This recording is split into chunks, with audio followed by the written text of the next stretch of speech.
On this special episode of Policy Chats, we take a look back at a policy debate held by the UCR School of Public Policy. This episode features two public policy students debating economic sanctions. Guest judge is Dean of the School of Public Policy, Anil Deolalekar. Hi everyone, my name is Catherine Ma, and I will be arguing on the pro side. I want to thank you all for your time and excited to speak with you all about the overusage of economic sanctions.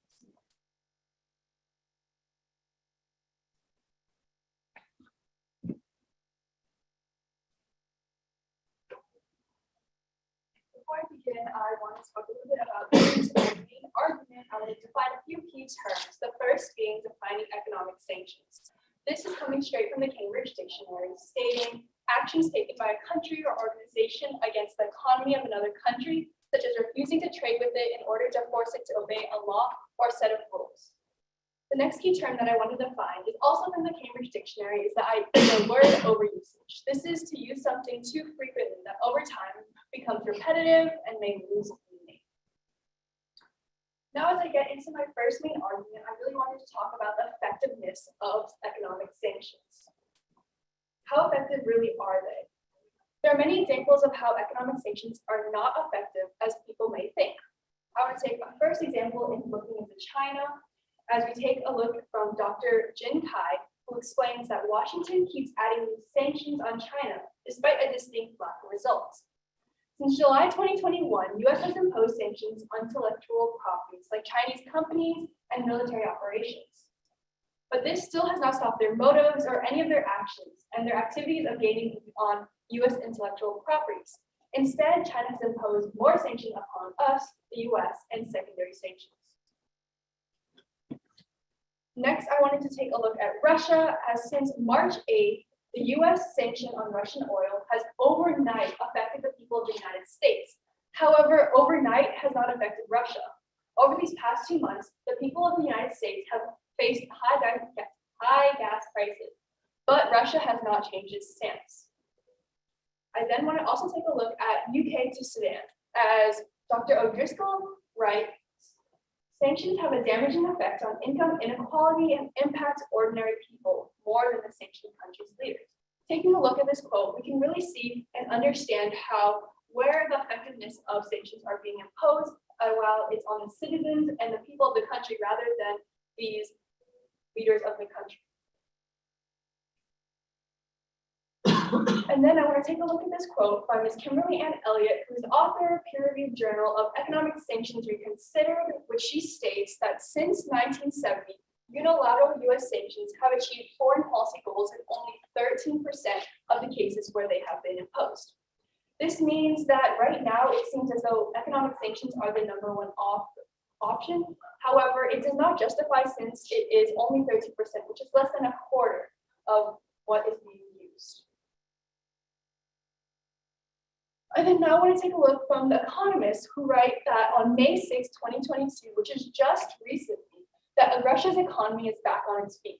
As though these economic sanctions are supposed to target the Russian economy, you can see that there is the dip right there between February and March that the ruble does deflate. However, now we take a look back in April and May, where there are still hundreds of sanctions being imposed. It seems as though the ruble is back to normal and that Russia's economy is back on its feet as stated, and it's even getting higher. My second main argument is the idea of quality versus quantity.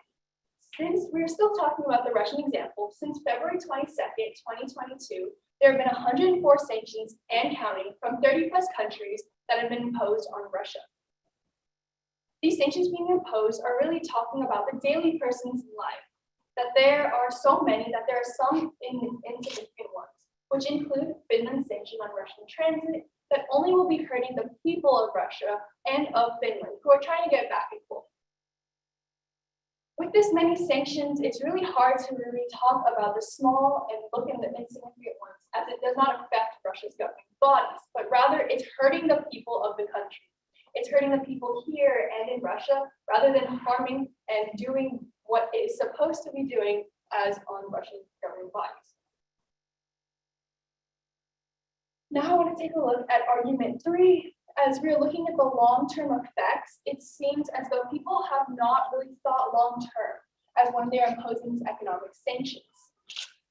As we take a look at Dr. Taisha and Marcus, they explain the sanctions may have had an effect to date, but may have only have meaningful consequences in the longer term. This is the idea that right now there may be a band-aid solution to what is happening, but in the long-term effect that economic sanctions are not being useful for those people in the country, of governing bodies, and kind of anyone in between. I also want to take another look at another quote by Dr. Phil Kuroshia, which explains that sanctions alone are unlikely to achieve desired results if the aims are large or time is short. So again, this kind of does reiterate the idea that it's not to say that sanctions are not beneficial in certain cases, but we must really have the thought and idea of what sanctions are so that we're not creating hundreds of sanctions imposed and making them overused so that it's doing more harm than it is doing good. These are my main arguments for why economic sanctions are being overused and how we can take a look at their effectiveness, the quality versus quantity, and how in the long-term effect, overusing sanctions are creating a harmful effect on anyone involved. Thank you. Thank you, Prosai. At this point,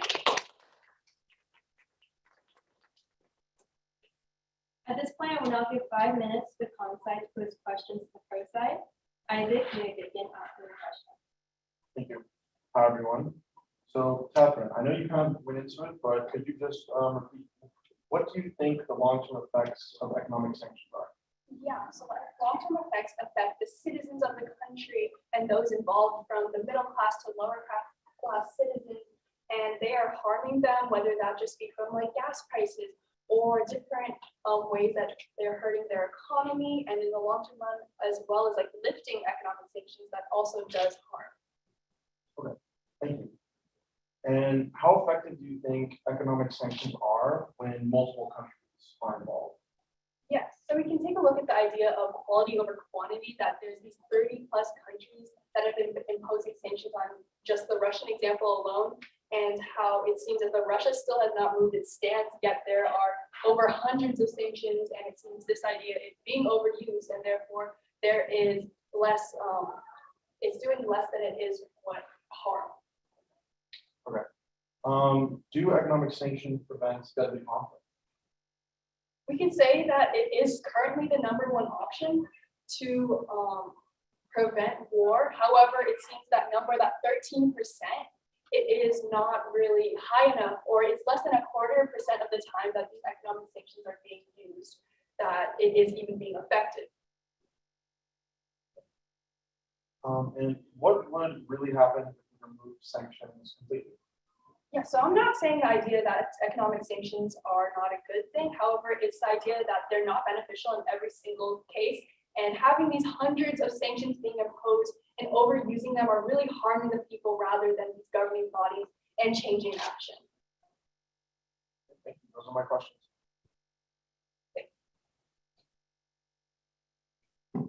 Thank you both. Now on to the Consci presentation.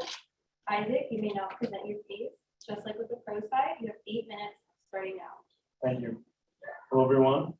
So just to begin, I want to go over a few things Catherine discussed in her case presentation. She talked about unilateral sanctions, that being one country imposing a sanction. But it's important to talk about multilateral sanctions as well. This is when multiple countries, like for example in Russia, Ukraine, European countries as well as American countries are putting economic sanctions onto Russia. And this number is a little different than 13%. So I just wanted to go over that really quick. So to go over what we see now, economic sanctions have 4 main pillars. They are meant to deter, to enforce, to punish a country, and as well as to rehabilitate the country. In the case of Russia-Ukraine, Putin was unprepared for the vast scale of multilateral economic sanctions. While many of these sanctions happened after the invasion, current sanctions may serve future deterrence. For example, Putin may pull back from countries that are not a part of NATO due to these multilateral economic sanctions. Therefore, by pull out of places like Moldova, Finland, and Sweden. Next is enforcing. So these economic sanctions enforce, or the way these economic sanctions are enforced is through powerful and sophisticated agencies that are closing these loopholes. And by loopholes, I mean things like smuggling. When sanctions are put onto exports or imports, well, they can easily just smuggle things across the border. However, institutions such as the CIA, the Customs and Border Protection, Office of Foreign Assets and Control, these institutions deter these loopholes and close the gap. And of course, economic sanctions are a non-violent punishment, and it's when countries aren't humanitarian, then there needs to be, of course, punishment. And Catherine talked about a broad sweep of economic sanctions, and it's important to not just hurt those that are on the top, but as a whole, because without the masses, with the masses feeling it, they will see, we can push them in the right direction with economic sanctions. And according to the Pearson Institute for International Relations, the economic hardship now inflicted on Russia ranks among the brutal episodes of modern times, far greater than the mild punishment inflicted for the annexation of Crimea in 2014. So it's important that economic sanctions are vital and they are putting on an impact, right? Economic sanctions are not mild. They're like in recent days, economic sanctions are seen to have results and have an impact. And when we look at rehabilitation, deterrence and rehabilitation are the twin goals in economic sanctions. And intervention by another country, and the one that's enacting the sanctions, can lead to a ceasefire due to running out of war materials, right? And so when we get to that point, we can then push them in the right direction and say, okay, like we live in a global, we're pretty globalized, right? We want, humanitarian values to be, seen in other countries, right? And economic sanctions, to wrap up, economic sanctions are a liberal concept because it encourages cooperation. When countries violate global humanitarian values, economic sanctions starve these countries and curb this issue, and curb this issue until their values are aligned with global communities.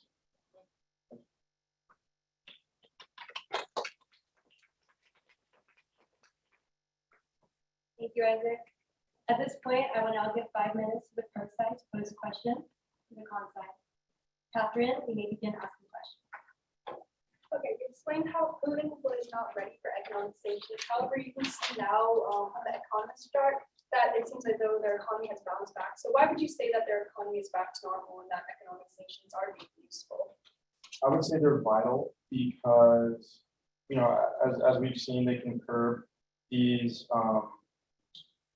So they're vital in Russia because, like, the entire masses feeling it. Like, I'm sure we might have seen something where citizens are not really understanding the greater picture. So when economic sanctions are put onto the citizens, then they can see that, okay, like, we're feeling it, we want our leaders. So I guess talking about like citizens, so do you believe like harming the lower and middle class citizens of a country will help like change the governing body's stance?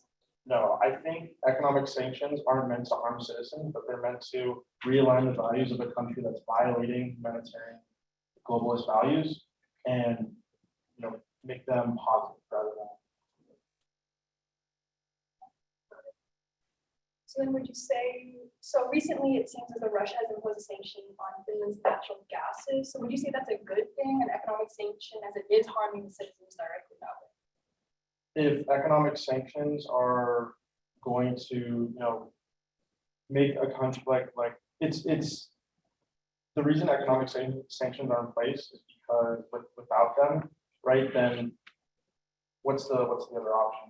Then it may end up leading to something that's violent, something that's not, that's going to have more citizen casualties. right? So economic sanctions in that way, they provide a lower level of like economic sanctions push the citizens into a better direction.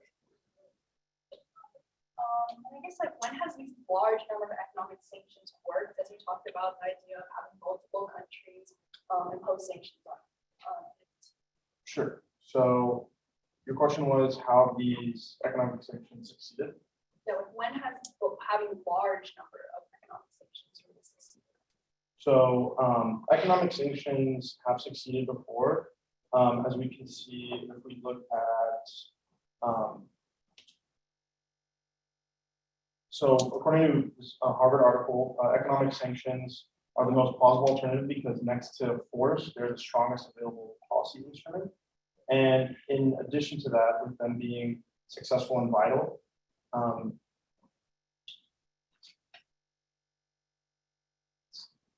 so right, the sanctions are vital because they can push a country to see like global values and to instead of them hurting their citizens, make that change.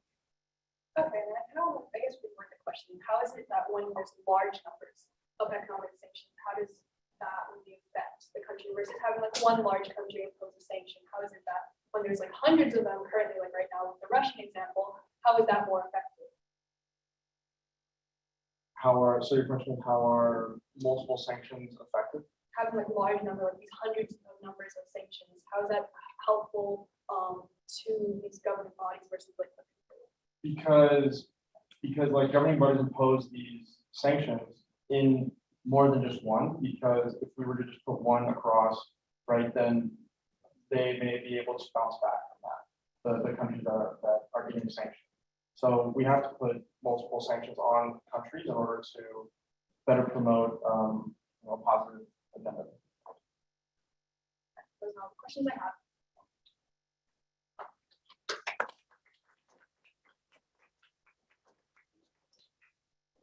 At this time, we will now move on to the pro side's rebuttal speech.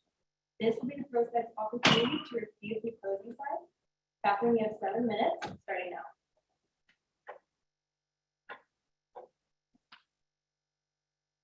Okay, so now I'll be talking about my opponent's points and kind of arguing on why their certain arguments are incorrect.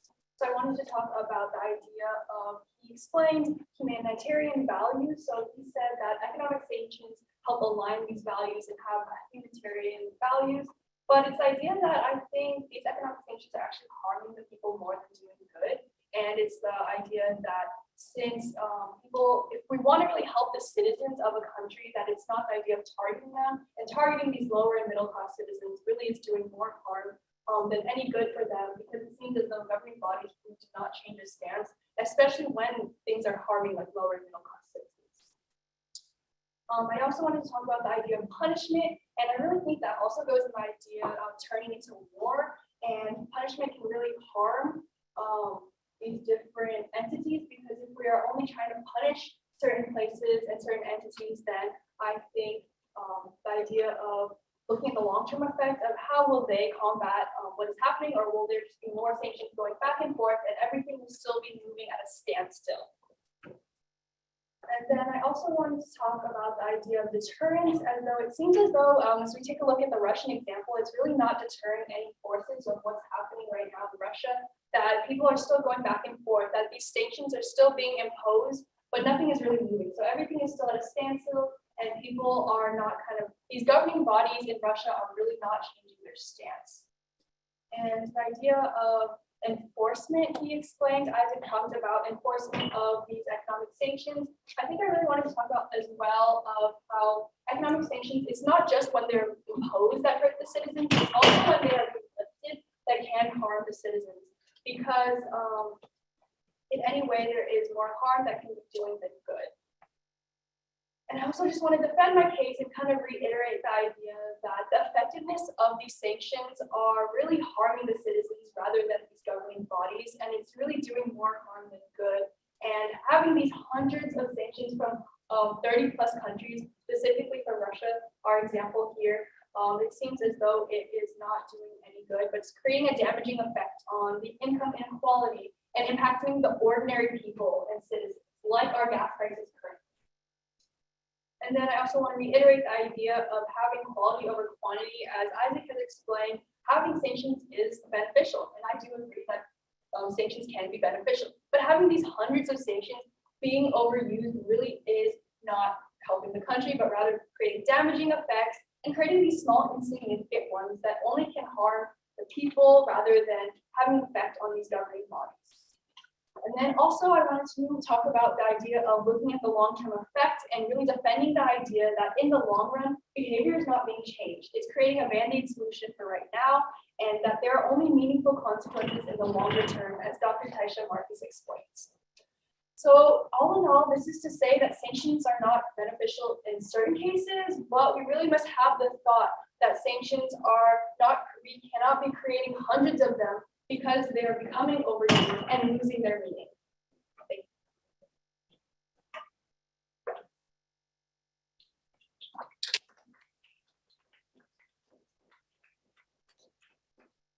you, Catherine. Now I would like to give the con side an opportunity to give their rebuttal speech. Isaac, you have 7 minutes, starting now. Thank you. So I want to get into the crux of Catherine's argument. Catherine is saying that citizens are harmed, the normal everyday citizens are harmed and governments are not. And economic sanctions aren't a cluster bomb that hits everyone and anyone. Economic sanctions can be targeted. They aren't, military rolling in and harming citizens. Economic sanctions can be targeted to these government, these government movers, these government actors. And another part is, so sanctions are not always harming necessarily, and economic sanctions can be used during peacetime. Economic sanctions do not have to be used during just war. They can be used during peacetime when, they're not meant to harm, but meant to instead realign. Sanctions can also come in waves. They're not a big slap in the face to a country, right? These sanctions can start at the government level and move down once the severity of the issue is examined. And another piece I want to look at is, so I'm talking about the creation of economic sanctions. In 1919, President Woodrow Wilson is on record saying something more tremendous than war. The threat was an absolute isolation. That brings a nation to its senses, just as suffocation removes from the individual all inclinations to fight. Apply this economic, peaceful, silent, deadly remedy, and there will be no need for force. That it was a quote he went on record saying, and this was during the creation of economic sanctions. And I think what he was trying to get across to the League of Nations was he did not want war. This was just after World War I, and he wanted something to deter violent force without using, without fighting fire with fire. So, like I said, just to reiterate, economic sanctions can be targeted. They don't have to just target citizens or citizens at all. And, they can be implemented during peace times when war is not happening. And they can also come in waves, in slow, calculated waves.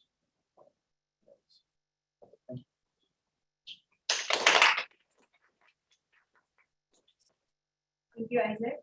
We will now move on to 5 minutes for open questions. Both teams now have the opportunity to take turns asking questions.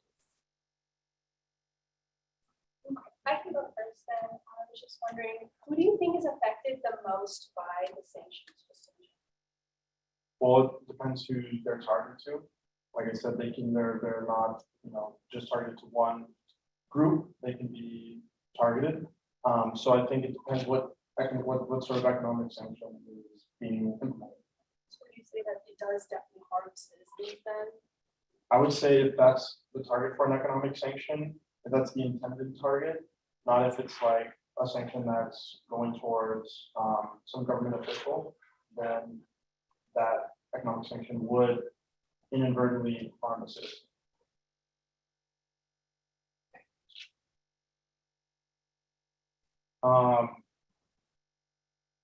So you were saying that, citizens are harming government is not. Do you think economic sanctions never harm governments? But they only harm citizens?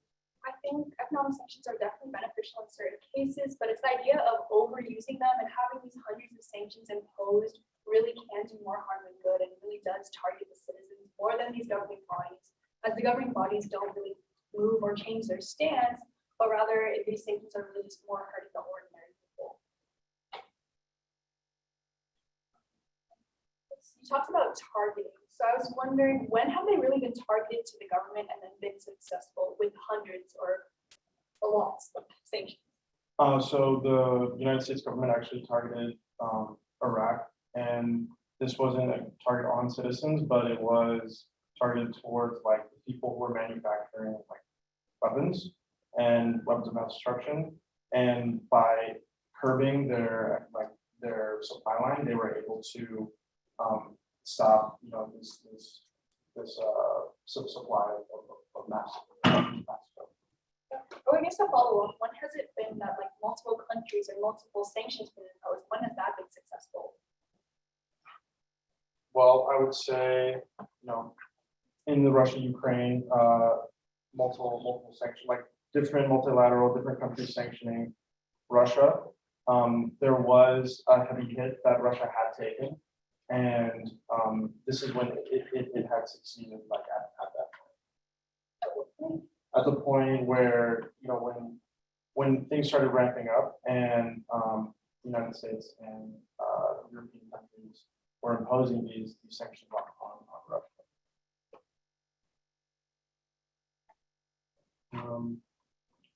So economic sanctions, I think, are a reminder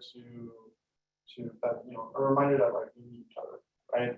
A reminder that different countries kind of rely on each other. So what do you think if a sanction, if we cut off a vital supply of a country that's violating humanitarian values and committing, atrocious crimes to their citizens, do you think that we should, rather than sanctioning them from, say, a vital supply of computer chips, or should we instead consider another like more violent option, right? I would say that we definitely need to consider economic sanctions, as though right now it seems as though that's the #1 option people have been able to use. But it's the idea that if we continue to use these hundreds of sanctions and are really sanctioning on such small and insignificant things like railways and things like that, then it's really doing more harm to the people than anything else. So railways, you said, were an insignificant thing to put a sanction on. When railways are sanctioned, say in Russia is the backbone of their supply line are railroads. So when a country such as Russia that's at war right now, shouldn't we cut them off at the route at the supply line at the railroads? I think the railroads really are just for citizens. As I was taking a look, it was more like a subway system, so it was definitely more just for the citizens going back and forth. So that's definitely just harming the citizens that are trying to go back and forth and kind of do anything back and forth.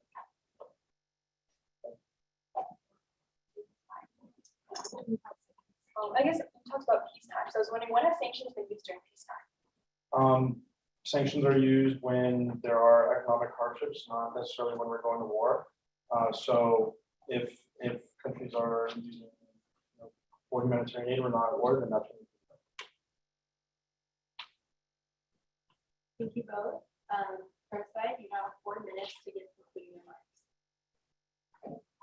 For my conclusion, I would really like to talk about why the con points were invalid and why I have won this debate, or the pro side has won this debate, because I believe my side of the argument really talks about the effectiveness of economic sanctions, the idea of quality of economic sanctions, and the long-term effect from these economic sanctions.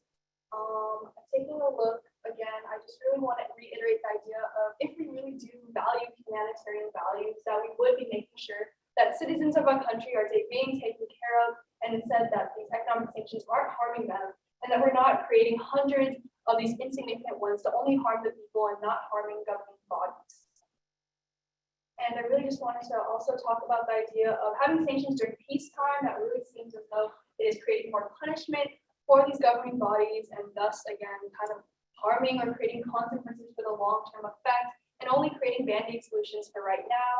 And I really just want to talk about, again, like the 13% effectiveness of these economic sanctions, that if we continue to impose hundreds of them onto these different entities, that it seems this effectiveness is less than a quarter of the time. And people really need to really look into different solutions and how can we be attacking with different options.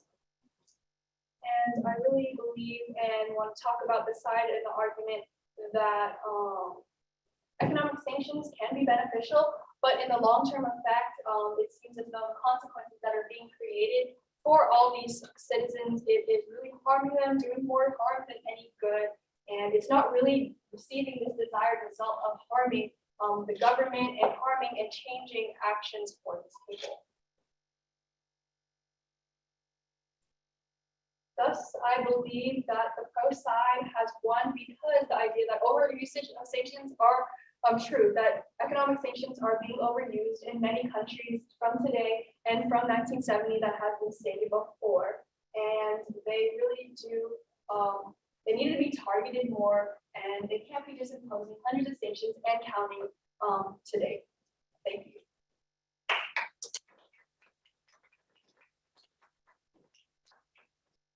Thank you, Catherine. Conside, you have 4 minutes to give concluding remarks. So just to reiterate some points, I know I discussed how economic sanctions have been a solution for the Iraqi military example. So in a Harvard article, economic pain has slowed the rebuilding of the Iraqi military, right? So economic sanctions helped compel Iraq to comply with UN efforts, with global national efforts, and to prevent it from acquiring these weapons.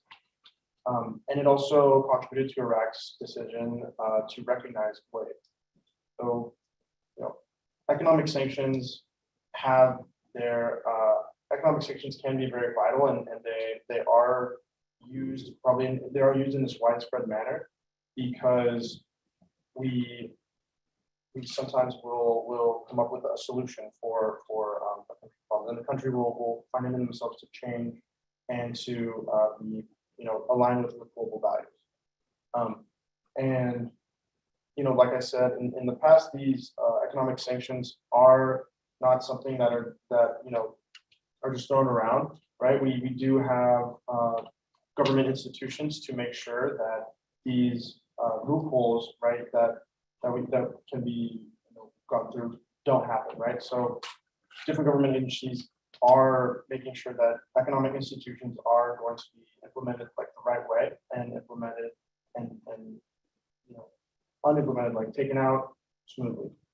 And then back to what where economic institutions came from, right? This was right after World War I, and we did not want to go to another war. So we wanted something that we could do from our home country and not break out into another war. And this was economic sanctions. And I'm sure many of you have heard the term mutually assured destruction. Well, we do have a mutually assured economic destruction, and this is a concept. Whereas if we go to economic sanction war with a country, it's assured that we're not going to sanction each other to death, right? And so, thank you all. That is my.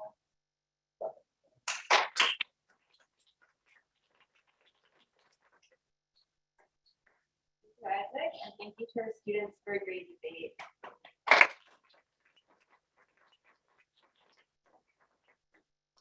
From here, we're going to transition into an audience Q&A. You may pose your questions to either side. For our Zoom webinar audience, please submit your questions via the Q&A box at the bottom of your screen and so to the chat box. So our first question is from Zoom webinar, and Yvette asks, these economic sanctions don't only hurt Russia, but a lot of other Eastern European countries that depend on Russian oil. How does this align with humanitarian values? When a country is being, humanitarian atrocities, humanitarian negatives, then it's important to economically hinder a country to better see, realign their values.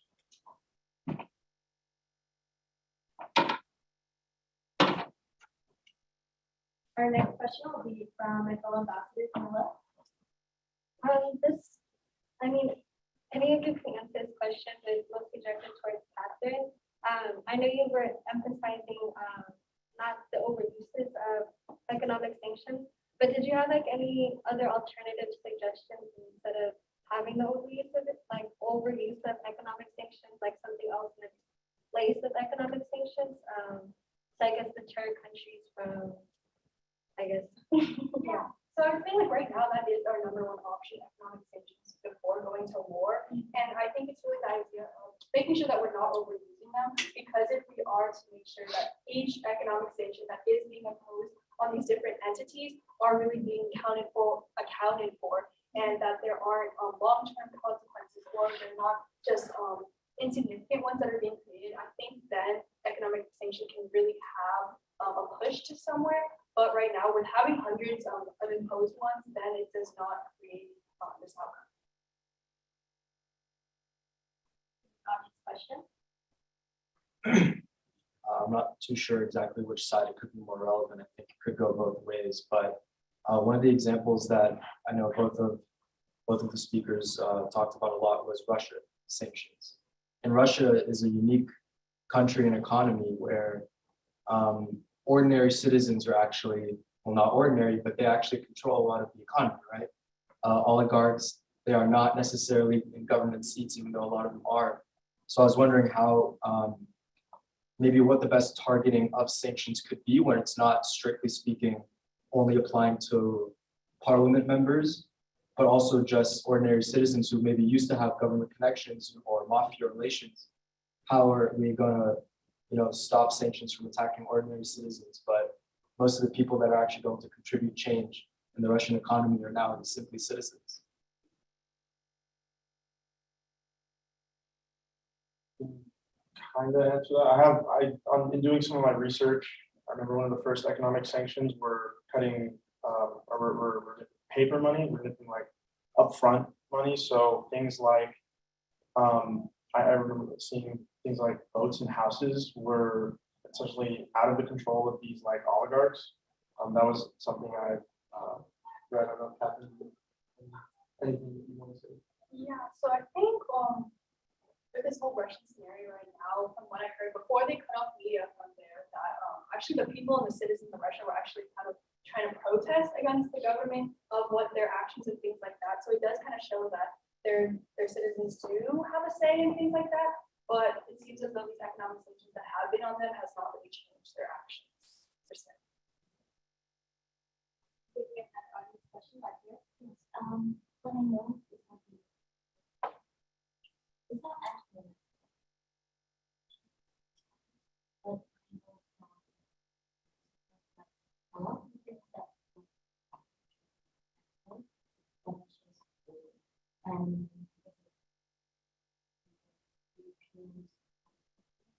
as reasons why they and when we talk about Ukraine,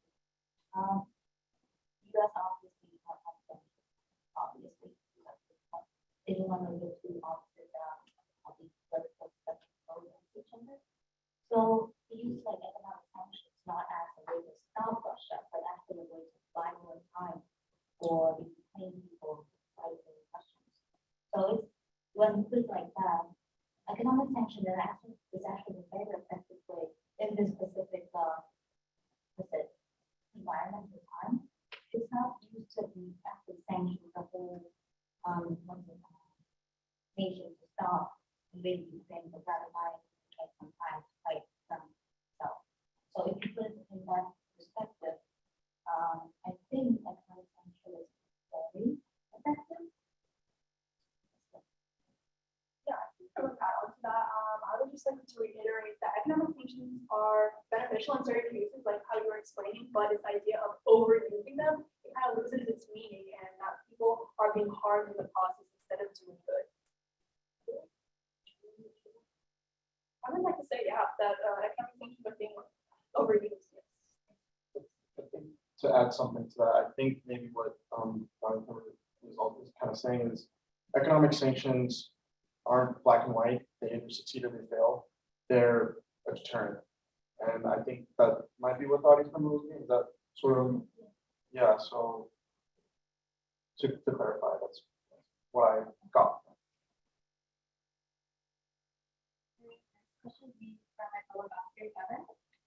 So I have a question, and you can both maybe answer this or give your thoughts on it. But and we kind of started talking about this, but you both talk a lot about the Russia scenario. But what are your thoughts on in the context of protecting the Ukrainian people, right? Because this is a major part of the conversation. So could you both maybe expand on your thoughts on do the sanctions that we've imposed have they been effective in protecting the Ukrainian people? So what are your thoughts on that in that context? I can start then. I would say that if we really want to help the people of Ukraine, it's the idea that we're not harming them anymore, and that we really want to help the citizens of Ukraine, help the citizens of our allies and everything like that, and that economic sanctions should only be used to really help the people. And during this time, I think it's really vital that we use economic sanctions forcefully instead of just imposing hundreds of them. So to sort of add on, or to say my point of view, we kind of got into it with an audience question, but economic sanctions sort of do buy the Ukrainian people time.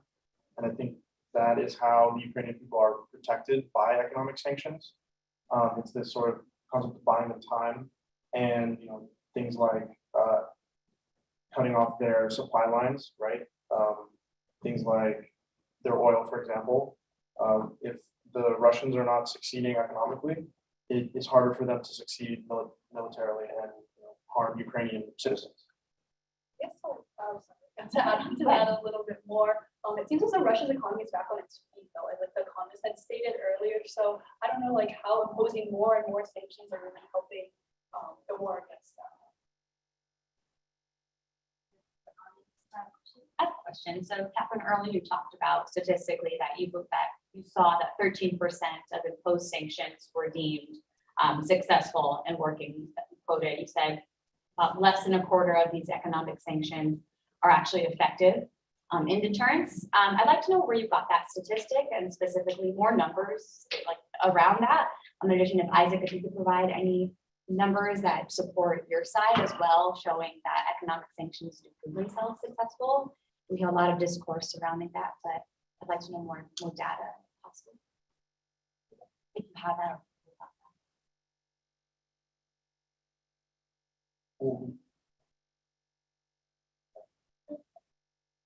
But I could talk a little bit about the author, as this is coming straight from her peer-reviewed journal called Economic Sanctions Reconsidered, and she's a research associate. Her name is Dr. Kimberly Ann Elliott, and throughout her paper, she's really talking about like the impacts of economic sanctions and kind of the idea of how since 1970 that it's only been 13%, and then I can pull up more.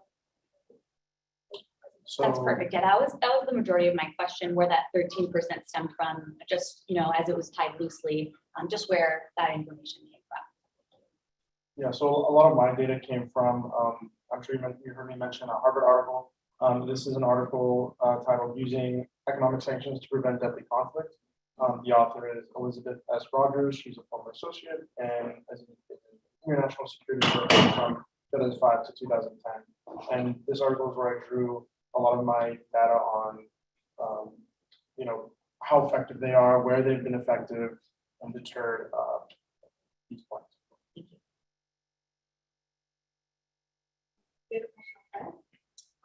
So thank you guys both for your presentation. First of all, I kind of got a better understanding of how too much of something can be bad. But I was just curious, and maybe both of you guys can answer this question in your research. Was there some sort of lesser economic alternative that doesn't necessarily mean violence or stepping into more grounds that you can use as maybe an alternative to economic sanctions, so that you don't end up overusing them or that too many nations don't end up with alternatives that might come back? Yeah, I can start kind of this.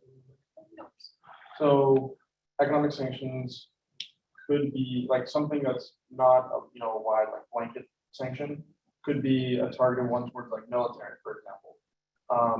During war times, if a country's supplying, if a country's supplying, say Russia, for example, with guns and weapons, then it's vital if a sanction were to target, a lesser sanction that targets not citizens but military personnel, so like weapons, things like that.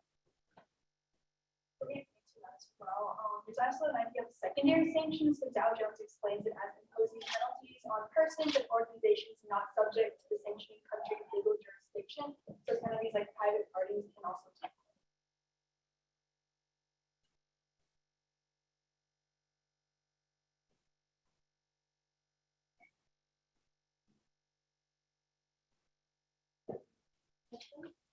After you just mentioned secondary sanctions, can you go a little bit more into that? How would you say, like, is it beneficial or is it one religious thing? Yeah, so I was doing a little bit of research about that. I was mostly talking economic sanctions, but secondary sanctions really are like penalties for violating, this idea of creating penalties on persons and organizations or entities yet again and harming them in their sanctioned countries' jurisdiction. So it's not directly those governing bodies or even the citizens, but it's rather these private entities.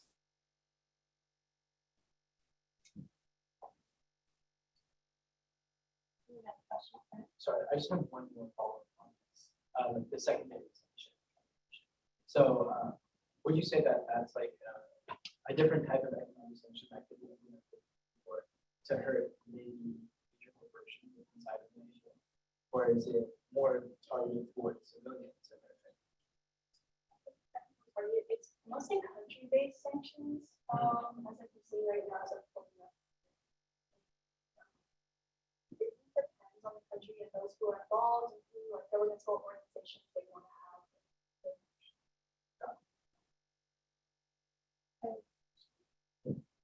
Catherine, I know you talked about like harmful long term and like you're talking about gas prices like as an example.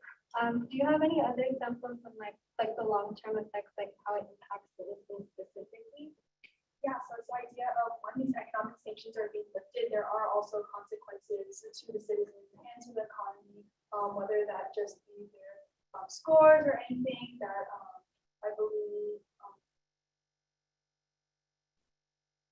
there are kind of many examples, like even if we take the China example again, that really sanctions can also be on these intellectual properties. When you say like when you lift them, do you mean like after the certain amount of period it's been implemented? Yeah. So like when like the country might feel as though like if this is not doing anything, so they just lift it or anything kind of.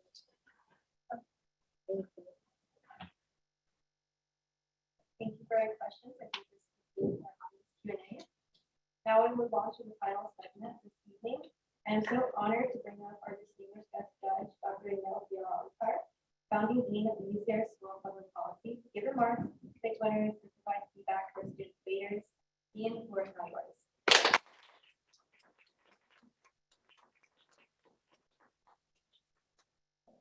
Thank you, Alex, for your excellent moderation of the debate. And this is, I never imagined that my task will be as difficult as it is going to be now, because I found both the teams making very convincing arguments.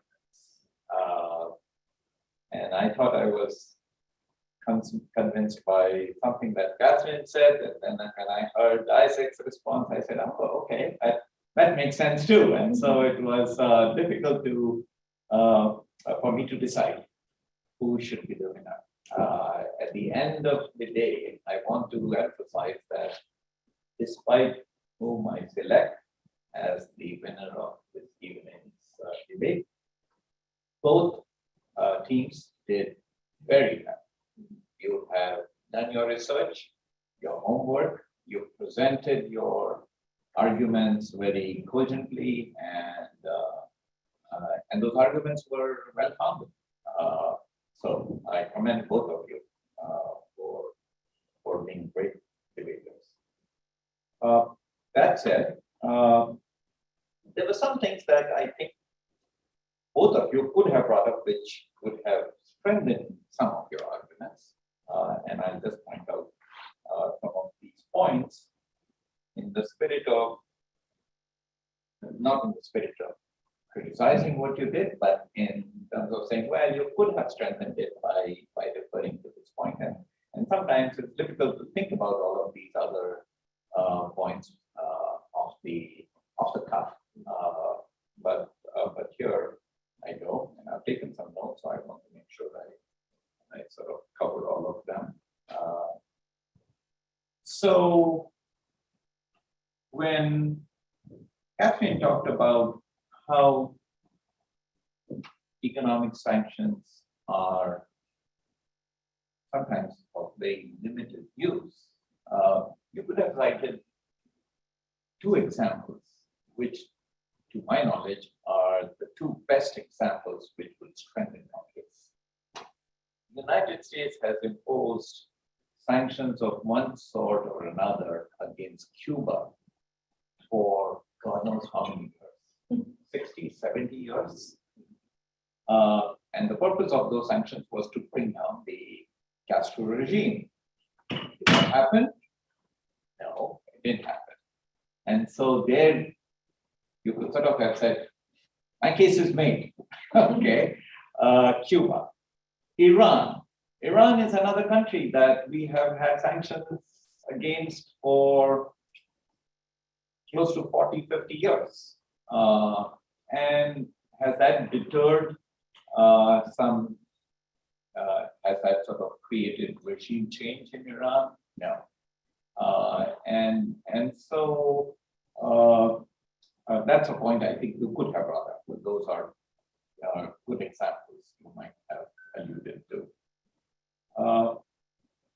But I really like the general point that you made, that you were not really against sanctions per se, economic sanctions. You were just arguing that they should be limited in scope, and you shouldn't sort of impose hundreds and hundreds of sanctions. In order to be effective, they have to be limited in scope, limited in number, and target the specific actors. So that was a good point you made, and I think that's a very important point. I also really like the point that Isaac brought up, which were got 4 points about the deterrence, enforcement, punishment, and rehabilitation, right? Now, deterrence is sort of a very important point, and you could have strengthened your case by telling Catherine that, look, sometimes it's difficult, since she was asking you at some point, well, give me an example of a context where lots of economic sanctions have worked. And you could have said, well, the beauty of economic sanctions is that they deter something from happening. So you never see the event that might have occurred but was prevented, right? So in the case of the sanctions against Russia, okay, we see Russia sort of continuing to fight against Ukraine, and we are now in year 3 of the war. There seems to be no end in sight. But maybe the sanctions deterred Russia from thinking about future aggressive invasions of other countries, such as Moldova or Estonia or Poland or whatever have you. Now, the fact that we don't have that, obviously you don't have that fact to show. And so that goes back to the question that I think, was it Camilla or who asked that question about what is that percentage, 13%, how do you calculate that? Well, in some sense, you can't really put a number on how did the sanctions work, because often the sanctions work by making something not happen. and you never observe that not happening, okay, right? So it brings to my mind the argument that President Obama made back in 2012 when he was contesting the second sort of time he came out for the election. And he was accused by the other side of saying, well, you haven't really sort of achieved much. Show us your achievement. And so President Obama said, well, I averted what could have been one of the greatest depressions that the US could have suffered in 100 years through my quick actions, through the quick administration, the quick steps that my administration took. We halted an economic decline that could have been calamitous, almost as bad, if not worse, than the Great Depression. But you can't see that. Okay. It was averted, so nobody saw it. And that's why it's sometimes difficult to put. That's one of the things about deterrence. Deterrence means that you have deterred something from happening. And so you never observe the horrible outcomes that might have occurred. So that's one point you could have latched on to, Isaac, to make your point stronger. That look, in a case, that economic sanctions work, but I can't give you numbers because it's mostly the impact is bad things that did not happen. So that's one point. You make a good point about punishment. That look, economic sanctions are a substitute for actual war and violence. So they are a non-violent means of trying to achieve your outcomes. And that's a good point because, to the extent that you can avoid war and you can avoid bloodshed, that's a good thing. And so in terms of humanitarian cost effectiveness, it's better to go for economic sanctions than to go for all-out war. Okay? Now, of course, in the case of Ukraine and Russia, we have a funny situation because we see that there are two confounding things that are happening, and they confound the effects. One is that the US and its allies have imposed all these sanctions on Russia. But is that what is sort of preventing Russia from having just gone in and taken over all of Ukraine within 3 days as they had expected? No, that's not all of it, because the Americans and their allies have also poured a lot of military aid into Ukraine, and that is helping the Ukrainians fight a brave battle. Of course, their men and women are fighting the battle too, but they have a lot of equipment support, logistics support from the US. So, in a sense, we don't quite know which one is working. Is it the economic sanctions that is sort of prolonged this war and prevented Russia from declaring a total win, or is it all the military aid that has gone?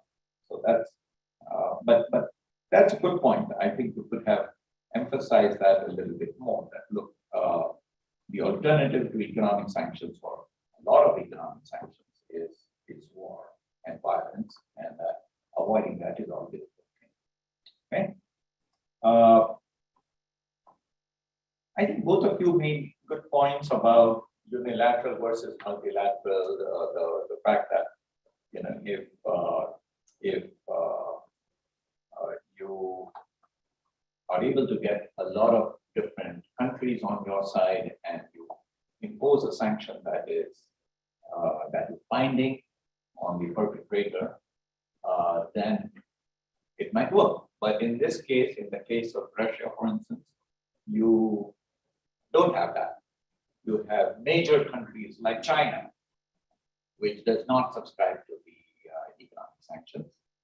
So the Russians have continued to engage in trade with China. In fact, many developing countries have taken a nuanced stand on the Russian sanctions. India, Brazil, China, all of them have sort of abstained in their UN vote against Russia, and because they need Russian oil, and they sort of accuse the West of duplicity because even European nations have continued to import Russian oil, but the Allies and the United States have asked other countries such as China, Russia, India, Brazil to stop importing Russian oil. So the Brazilians and the Indians say, well, you know, the Europeans continue to purchase Russian oil. How can you stop us from purchasing it? The point about unilateralism, multilateralism is also an important point. How much time do I have, Claudia? Or have you not been keeping my time? I should be subjected to the same rules as everyone else. Yeah. Okay. Let me wind up. I don't have a lot more to say, but there was one other point I wanted to make, which was about the long-term consequences of these sanctions. And again, I think, Catherine, you could have argued that we have some convincing evidence from Iran, where the US sanctions on all trade with Iran, and those sanctions have been quite punitive, because the US will impose big penalties on third and fourth and fifth nations that trade with Iran. And as a result, it has been very difficult for Iran to import anything, including food, baby formula, infant formula, and all the essentials. So, there are statistics from the United Nations that show that levels of poverty, hunger, malnutrition amongst children have skyrocketed. And so that buttresses your point that it's the ordinary people, often the poorest in the country, who suffer the most. The oligarchs, as you will, have their assets. They are smart. They didn't put all their assets in London or New York. They sort of distributed them all over the world. So they still have their assets that they can tap into in Dubai and Brazil and Mexico and elsewhere. So the rich and the well-connected can somehow evade these sanctions, but it's the poor who bear the brunt of the sanctions.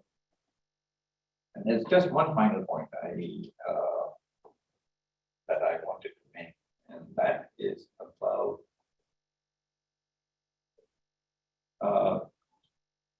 the long-term effect. So, for instance, Isaac, you could have said that, in favor of your point, the US, as you know, about a couple of years back, sanctioned a big Chinese company, the world's largest manufacturer of telecom equipment, Huawei. And they sanctioned them, and by the sanction was that they would not be able to purchase their semiconductor chips from Intel, from American companies. And that was a big blow.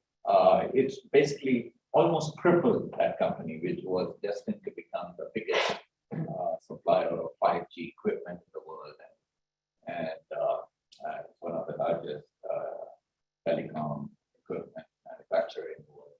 And it's really crippled that company. So you could have cited that case by saying that, hey, those sanctions worked. Okay. But Catherine could have said, well, but what is the long-term effect of those sanctions? Well, what has happened is that those sanctions have made China realize that they can't depend for essential electronic equipment like semiconductor chips, which are highly specialized. They can't depend on the US or on any foreign country for those, because sanctions like this can cripple their economy. And so what have the Chinese started doing? They have started investing, and in another 5 or 10 years, the Chinese will be producing their own semiconductor chips, and so they won't need US semiconductor chips. And so in some sense, you could have argued that the longer you keep these sanctions and the more punitive these actions are, you work against your own long-term interests, because it's not in the long-term interest of the United States to have lost China as an important consumer. Or if the US wanted some future leverage in China, it has lost that. Okay, because 5 years from now, China will be totally self-reliant, and they won't need the US anymore. And that's sort of the reason why sanctions are self-limiting. If you keep them extended for too long, and if you have too many of them, they don't help you either as the nation that sort of inflicting the economic sanctions. But I really like all the points and counterpoints that you made, and the way you answered the questions from the audience, and the way you answered each other's questions. I thought it was very convincing. You came prepared with your research, and I brought up just a few additional points, which I think would serve you well if you ever did a debate on this again in the future. But at the end of the day, if the debate organizers force me to choose between one or the other team, I have no option to just sort of say both of them are winners, right, Mark? No, okay. So I have to make a choice. I thought I was more convinced by the arguments that Catherine, and so I will judge her the winner of tonight's video.